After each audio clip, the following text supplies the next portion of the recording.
안녕하십니까. 건물 관리를 연구하는 김정근입니다. 오늘 여러분들 날이 무척 추웠는데요.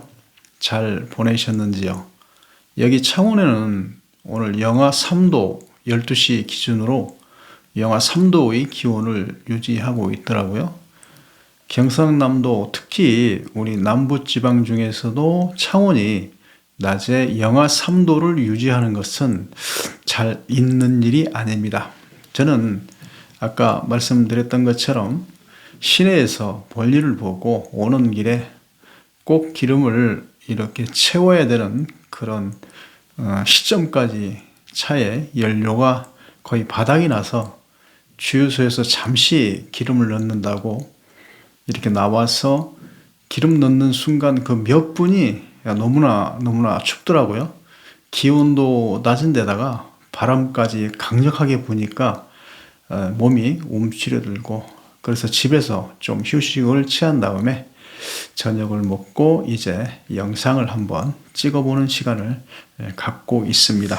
여러분들이 전기 자격증을 취득을 하고 이제 전기 안전관리자로 취업을 할 때 여러 가지 건물들이 있겠죠. 학교라든지 빌딩, 오피스텔, 공공기관, 그 위에도 여러 가지 건물이 있습니다만은 특히 나이가 있는 중장년 분들은 전기 자격증을 취득을 하고 나서 아파트로 가는 경우가 많은데요. 여러 가지 건물 중에서 아파트로 여러분들이 입사를 하셨을 때, 관리사무소에 입사를 하셨을 때 어떠한 일을 하시는지 좀 알아보도록 하겠습니다. 아파트 관리사무소의 전기안전관리자는 첫 번째는 수변전 설비죠. 수변전 설비는 간이수 변전 설비와 정식수 변전 설비가 있지만 보통 여러분들이 정식 선임을 하는 것은 아파트의 정식수 변전 설비라고 보고요. 정식수 변전 설비를 여러분들이 관리를 하셔야 되죠. 전기의 안정적인 공급과 그리고 전기의 안전을 위해서, 전기 공급의 안전을 위해서 그 책임을 지고, 또는 전기에 어떤 문제가 발생이 됐을 때 시정에 대해서 제한할 수 있는 그러한 권리를 가지고 있는 것이 안전관리자라고 할 수 있습니다. 만일 일반 시설관리 기사분들이 실무를 담당을 한다면 전기안전관리자는 실질적으로 총괄적이고 관리적인 차원에서 이렇게 관리를 한다고 보시면 되겠습니다. 그래서 보통 관리사무소에서는 소장님의 그 행정적인 부분도 지원하는 경우도 있고요. 쪽의 기사분들과 협업을 해서 전체적인 이러한 수변전 설비 시스템, 그리고 각 동에 있는 분전반, 그리고 세대의 누전까지 같이 유기적으로 대처를 하는 경우가 많습니다. 뭐니뭐니 해도 전기 이 안전관리자의 주요 임무는 전기사업법에 의해서 정기적으로 점검을 수행하는 것이죠. 정기적인 점검을 수행하는 것에는 수변전 설비에 LBS, MOF, VCB, 그리고 변압기의 온도, 배터리반의 9개의 배터리 외관을 또 상태를 점검을 하고요. 충전 상태를 여러분들이 수시로 점검하고, 발전기, 한전에 정전이 발생이 됐을 때는 발전기를 기동을 해서 이 발전기로부터 공용 부분의 중요한 부분에 전기가 공급이 될 수 있도록 무부하 상태라도 발전기를 한 달에 한 두세 번 정도 가동을 해서 시동이 잘 걸리는지, 그리고 동작을 했을 때 어떤 문제가 없는지, 엔진의 엔진 오일, 그리고 냉각수, 그리고 충전 상태, 충전기가 따로 있지 않습니까? 그 발전기, 이러한 부분을 여러분들이 수시로 점검을 해야 됩니다. 그리고 아파트가 만약 10동이라면 그 10동에 각각의 부하를 체크를 해서 과부하가 걸리지 않는지 확인을 하셔야 되고요. 열화상 카메라를 통해서 열화가 되는 부분이 없는지 수시로 점검을 해 주시기 바랍니다. 자, 두 번째는 우리가 뭐니 해도 우리가 점검한 내용에 대해서 서류로 남기는 것이 중요하죠. 그래서 전기안전관리자는 법적 선임이기 때문에 이러한 부분에 대해서 기록 유지가 매우 중요합니다. 자, 점검 일지는 일일 점검, 그 다음에 월간 점검, 분기 점검, 연간 점검 결과를 안전관리 직무고시에 의해서 실시를 해야 되고요.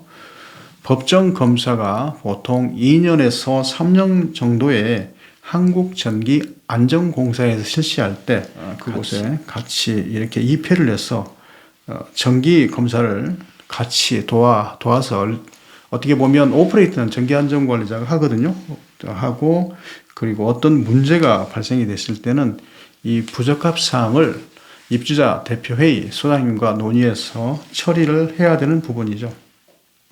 그리고 또 감독하는 그런 권한도 있지요. 그 단지 안에 어떤 전기공사가 있을 때 전기공사에 입회해서 어떤 전기공사를 하다가 안전사고가 나지 않도록 이러한 부분도 관리를 하고요.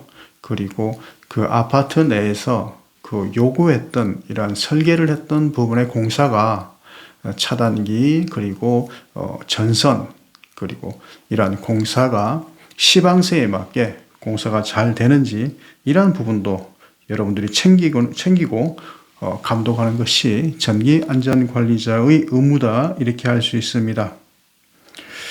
그리고 또 에너지 관리를 하셔야 되죠.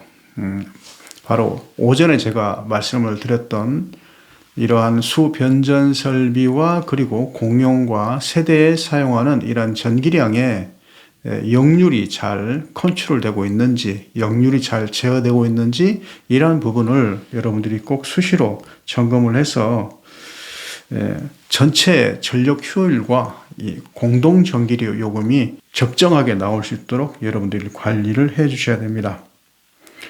자, 그리고 세대 기술 자문을 우리 또 전기안전관리자가 해 주셔야 되는데요. 예를 들어서 어떤 한 세대에 누전이 발생이 됐다라고 한번 상상을 해보겠습니다. 이 누전이 발생된 세대는 어디에 이렇게 상담할 데가 없지요. 사실 그 주위에 아무리 인맥이 많다 하지만 이런 전기에 대해서 해박한 지식을 가진 사람이 딱 이렇게 있다라는 보장이 없잖아요. 그래서 보통의 세대 주민분들은 관리사무소에 계신 분들이 전문가다 이렇게 생각을 하시고요. 자, 이런 부분에 대해서 논의를 하시게 됩니다. 조만간에 이제 설날이 다가오는데요. 설날에 전기를 많이 쓰는 핫플레이트 같은 것을 사용을 하다가 차단기가 딱 나갔다. 이렇게 됐을 때 관리사무소에 분명히 전화가 올 겁니다. 그러면 그것이 누전인지 아니면은 어떤 과열에 의한 것인지 단락에 의한 것인지를 우리 전기안전관리자와 시설기사분들과 같이, 전기기사나 시설기사분들과 같이 가셔야 되겠죠.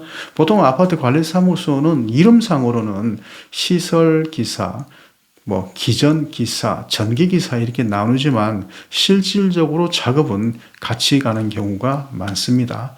그래서 이렇게 기사분들과 가셔서 어느 부분이 문제가 되는지 차단기의 문제인지 아니면 그 라인의 누전이 문제인지 또는 콘센트의 플러그가 꼽히는 부분이 문제인지 또는 가전제품의 문제인지 이렇게 여러 가지 루트를 멀티테스트기나 또는 메가로 절연저항기로 체크를 해서 원인까지는 여러분들이 말씀을 해 주시는 것이 바로 전기안전관리자와 관리사무소 분들이 하실 일입니다.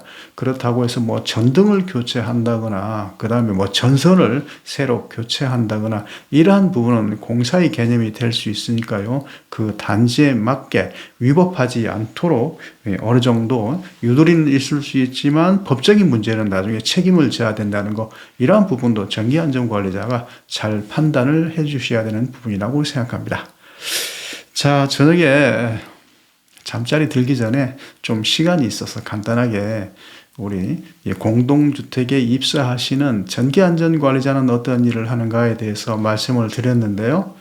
내일 저녁에는 제가 새로 지은 아파트, 최근에 지은 아파트와 오래된 아파트에 입사를 하시게 되면 오래된 아파트는 어떠한 일이 있고 그리고 새로운 아파트는 어떠한 일이 있으며 이 전기안전관리자가 입사를 하실 때는 어떠한 기술 부분에 중점을 두고 여러분들이 근무를 하시게 될지 그리고 만일 초보자 전기안전관리자라면 신축 아파트는 이런 게 있기 때문에 나는 그쪽으로 갈 거야.